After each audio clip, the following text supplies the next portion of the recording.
Hello అండి. అందరికీ నమస్కారం. Welcome back to our channel. ఈరోజు స్టోరీ 'మనసున మనసై' ఎపిసోడ్ 14. అవంతిక కళ్ళకి అనిరుద్ధ్ ముఖం ఒక్కసారిగా ఒక రాక్షసుడిలాగా కనిపించింది. ఎందుకు? ఆమె చాలా బాధగా అడిగింది. మీకు పిల్లలు ఇష్టం లేకపోతే లేకపోయింది. అంత మాత్రాన నోటికొచ్చినట్లు ఇంత ఘోరంగా మాట్లాడాలా? అనిరుద్ధ్ లోతైన కళ్ళు చాలా చల్లగా మారాయి. నేను ముందే క్లియర్‌గా చెప్పకపోతే నువ్వు ఆ ఛాన్స్ తీసుకొని ఏదైనా ప్రాబ్లమ్ చేస్తావేమో అని అన్నాడు.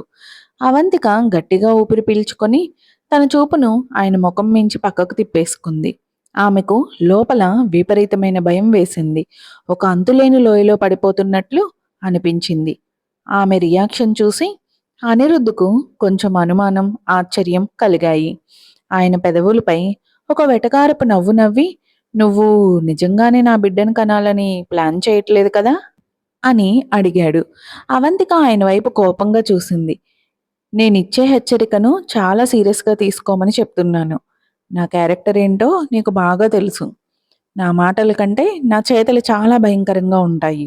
నీ ప్రాణాలు నీకు కావాలి అనుకుంటే నన్ను అస్సలు పరీక్షించకు" అని చెప్పి అనిరుద్ధ్ కిటికీలో నుంచి బయటకు చూశాడు. అవంతిక తన చేతులను గట్టిగా బిగించి, "మీరేం కంగారు పడకండి. మీ పిల్లల్ని కనాలని నాకు అస్సలు లేదు. మీరంటే నాకు ఎంత అసహ్యమో మీకూ తెలుసు. ఇప్పుడు అన్నిటికంటే ముఖ్యమైన విషయం ఏంటంటే మనం త్వరగా డివోర్స్ తీసుకోవడం" అంది కోపంగా. నిజానికి ఆ కడుపులో ఉన్న బిడ్డలు కేవలం ఆయన ఒక్కడికే సంబంధించిన వాళ్ళు కాదు. ఆమె ఆ బిడ్డలను కంటే కేవలం తన కోసమే కంటుంది. ఆ పిల్లలు పెద్దయ్యాక మీ నాన్నగారు ఎప్పుడో చనిపోయారు అని చెప్పేస్తోంది. ఇప్పుడు దానికి సరైన టైం కాదు. మా అమ్మ హెల్త్ కొంచెం సెట్ అయ్యాక ఆ తర్వాత దీని గురించి మాట్లాడుకుందాం అన్నాడు అనిరుద్ధ్.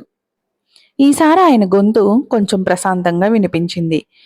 బహుశా ఆమె అన్న మాటలు ఆయన మీద పనిచేసి ఉంటాయి.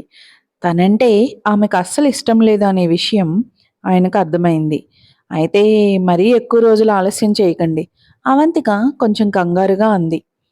ఆమెకు మనసులో తీవ్రమైన ఆందోళన మొదలైంది. డివోర్స్ కనుక ఇంకా ఆలస్యమైతే కడుపులో ఉన్న బిడ్డలు పెరిగి పొట్ట బయటకు కనిపిస్తుంది. అప్పుడు ఆమె ఈ విషయాలన్నీ అస్సలు దాచలేదు. ఆయనకు తెలిస్తే ఖచ్చితంగా బలవంతంగా అబార్షన్ చేయించేస్తాడు. నన్ను డివోర్స్ ఇవ్వమని అంతలా కంగారు పెడుతున్నావు ఏంటి? వెనకాల అంత అర్జెంట్ పనేముంది? అనిరుద్ధు తన కఠినమైన చూపులతో ఆమె ముఖాన్ని చదివేయాలని చూస్తున్నట్లు అడిగాడు. అవంతిక గుండె ఒక్కసారిగా ఆగినంత పని అయింది. ఏమీ లేదు. అంత అర్జెంట్ పనులేమీ లేవు. నాకు నాకు మీ పక్కన ఉండడం అస్సలు నచ్చట్లేదు. మీ పక్కన ఉంటే ఊపిరాడనట్టు, నరకంలా ఉంటుందని ఇప్పటివరకు మీకెవరూ చెప్పలేదా? అంది. ఒకవేళ ఎవరికైనా అలా అనిపించినా నా ముఖం ముందే ఆ మాట చెప్పేంత ధైర్యం ఈ భూమి మీద ఎవ్వరికీ లేదు. అనిరుద్ధు చాలా కూల్‌గా చెప్పాడు. ఓహో! అందుకే మీకు నేను మాట్లాడేది నచ్చట్లేదు అనుకుంటా. అవంతిక మూతి తిప్పుకుంటూ అంది. కానీ మనసులో ఉన్నది బయటకు చెప్పకపోతే నాకు అస్సలు ఊపిరాడదు. అనిరుద్ మనసులోనే ఆలోచించుకున్నాడు. ఈమె ఏదో తప్పుగా అర్థం చేసుకుంది అని. ఏ భర్త అయినా సరే తన భార్య వేరే మగాళ్ళను ప్రసన్నం చేసుకోవడానికి అంతలా తయారై వెళ్తుంటే చూస్తూ ఊరుకోడు అన్నాడు. ఒక నార్మల్ డ్రెస్ వేసుకుంటే తప్పుగా తయారైనట్ట? బిజినెస్ కోసం మీటింగ్‌కి వెళ్తే వేరే మగాళ్ళతో తిరిగినట్ట? మరి మీ మగాళ్ళంతా రోజు బిజినెస్ మీటింగులకు వెళ్ళట్లేదా? అవంతిక ఎదురు తిరిగింది. ఇప్పుడు నా మెడ మీద కత్తి పెట్టి అడిగినా సరే, నిన్న రాత్రి నేను చేసిన దాంట్లో ఎలాంటి తప్పు లేదు అనే చెప్తాను. వీళ్ళిద్దరి ఆలోచనలు చూస్తే వేరు వేరు గ్రహాల నుండి వచ్చిన వాళ్ళలా ఉన్నారు. మనుషులు అనే ఒకే ఒక్క పోలిక తప్ప మిగిలిన అన్ని విషయాల్లో ఇద్దరు పూర్తిగా ఆపోజిట్. అంటే ఇంకోసారి కూడా అలాగే వెళ్తావా?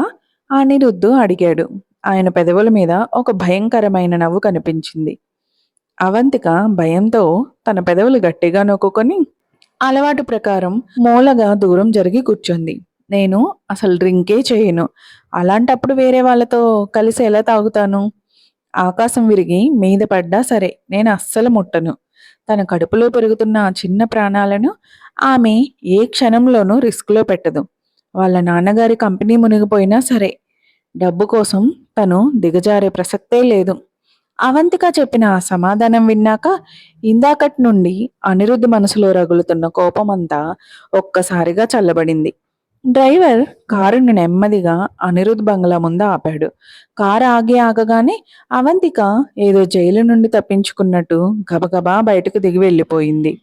అనిరుద్ధు ఆమె వెనకే చూస్తూ డ్రైవర్తో ఆఫీస్కి పోనీ అన్నాడు. కారు వెళ్ళిపోయాక అవంతిక హమ్మయ్య అనుకుంటూ ప్రశాంతంగా ఊపిరి పీల్చుకుంది.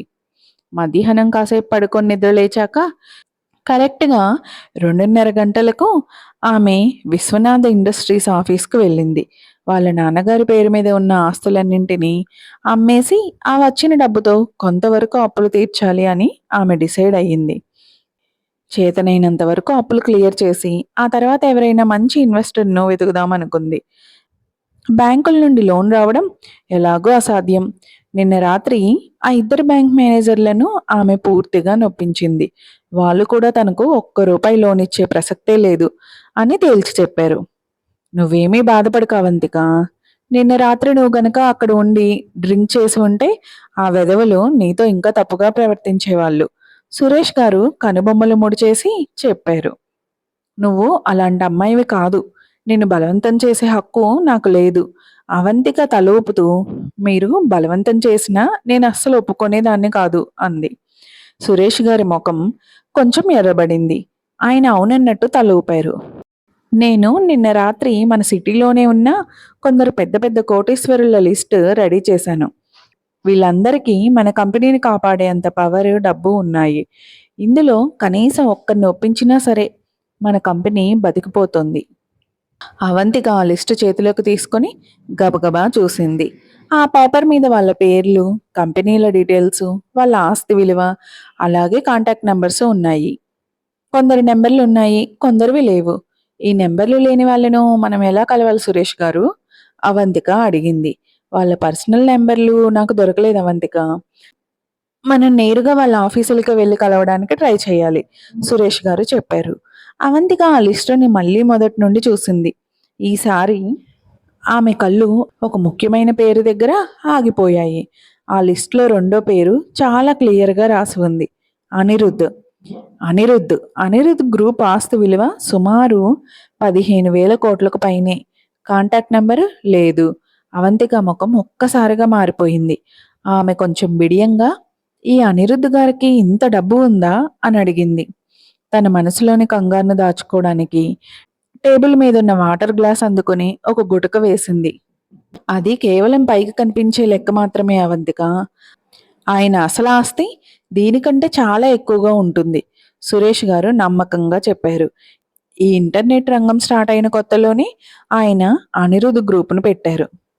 ఇప్పుడు ఇంటర్నెట్ ఎంత పాపులర్ అయిందో ఆయన ఆస్తి కూడా అంతలా పెరిగిపోయింది. ఓ అవునా! ఆయన పర్సనల్ నెంబర్ దొరకపోవడం మన బ్యాడ్ లక్. నువ్వు నేరుగా అనిరుద్ధ్ గ్రూప్ ఆఫీస్కి వెళ్ళి ఆయనను కలవాల్సి ఉంటుంది. నువ్వు వెళ్దాం అనుకుంటే నేను కూడా నీతో పాటు వస్తాను సురేష్ గారు అన్నారు. అవంతిక తన తలను గట్టిగా అడ్డంగా ఊపుతూ నేను ఆయనను అస్సలు కలవను అంది. ఆమె వెంటనే చేతిలోకి పెన్ తీసుకొని ఆ లిస్ట్లో ఉన్న అనిరుద్ధ్ పేరు మీద స్ట్రైక్ చేసింది. ఆయన తనకు ఒక్క పైసా కూడా అప్పు ఇవ్వడు. ఒకవేళ తను వెళ్ళి అడిగితే తనను అందరి ముందు అవమానించి పంపించడం ఖాయం. సాయంత్రం ఇంటికి తిరిగి వస్తుండగా అవంతిక దారిలో ఒక మెడికల్ షాప్ దగ్గర ఆగింది. తన మణికట్టు మీద ఉన్న ఆ నల్లటి కందిపోయిన దెబ్బకు ఏదైనా మందు కొందామని లోపలికి వెళ్ళింది. అక్కడ ఉన్న ఫార్మసిస్ట్ కొన్ని మందులు చూపిస్తుండగా అవంతికకు మనసులో ఒక డౌట్ వచ్చింది. ఇది ప్రెగ్నెన్సీ టైంలో వాడొచ్చా? సేఫేనా అని అడిగింది. ఆ టైంలో ఇవి వాడకపోవడమే మంచిదమ్మా. నువ్వు ప్రెగ్నెంట్‌వా? ఆమె అడిగింది. అవంతిక సైలెంట్‌గా తల ఊపింది. ఆ ఫార్మసిస్ట్ వెంటనే ఇందాక చూపించిన మందులన్నీ పక్కన పెట్టేసి ఒక చిన్న టాబ్లెట్స్ బాటిల్ ఆమె చేతికి ఇచ్చింది. నీకు ఇప్పుడు ఎన్నో నెలమ్మా? ఇంకా పొట్టేమీ బయటకు కనిపించట్లేదు కదా! ఈ టైంలో కాల్షియం టాబ్లెట్స్ వాడితే చాలా మంచిది. ఇది ఒంటికి బాగా పడుతుంది. డాక్టర్లు కూడా ప్రెగ్నెంట్ లేడీస్‌కు ఇదే సజెస్ట్ చేస్తారు అంది. అరగంట తర్వాత అవంతిక ఆ కాల్షియం టాబ్లెట్స్ బాటిల్ ఉన్న కవర్‌ను పట్టుకొని ఇంటికి వచ్చింది. అప్పటికే డిన్నర్ టైం దాటిపోయింది. కానీ సుమతి ఆమె కోసం ఫుడ్ తీసి ఉంచారు. ఏంటమ్మా అది? ఏం తెచ్చారు? అవంతిక చేతిలో ఉన్న మెడికల్ షాప్ కవర్ చూసి సుమతి నవ్వుతూ అడిగారు. అవంతిక ఆ కవర్ను గబగబా తన వెనకాలే దాచేస్తూ, ఏమీ లేదు. నిన్న రాత్రి తగిలిన దెబ్బకు చిన్న మందు తెచ్చాను అంది. అయ్యో! దానికి బయట కొనడం ఎందుకమ్మా? మన ఇంట్లోనే అన్ని రకాల మందులున్నాయి కదా! ఇంకోసారి నీకేం కావాలన్నా నాకు చెప్పు. నేను తెచ్చిస్తాను సుమతి నవ్వుతూ చెప్పింది. సరే సుమతి, నేను రూమ్‌లోకి వెళ్తున్నాను అని చెప్పి అవంతిక వెనక్కి తిరిగింది. కానీ ఆమె వెనక్కి తిరగగానే కళ్ళ ముందే వీల్ చైర్‌లో అనిరుద్ ఉన్నాడు. ఆమె ఇందాక సుమతితో మాట్లాడుతున్నప్పుడే ఆయన అక్కడికి వచ్చాడు. అవంతిక తన వెనకాల దాచిన ఆ కవర్ లోపల ఏముందో ఆయన కళ్ళు క్లియర్‌గా చూసేశాయి. ఎందుకు అబద్ధం చెప్తున్నావు? ఆయన చూపు ఆ కవర్‌లో ఉన్న టాబ్లెట్స్ బాటిల్ మీద పడ్డాయి. మరో ఎపిసోడ్‌తో మళ్ళీ కలుద్దాం. మీకు ఈ స్టోరీ నచ్చినట్లయితే ప్లీజ్ సబ్స్క్రైబ్ చేయండి. లైక్ చేసి షేర్ చేయండి. Thank you.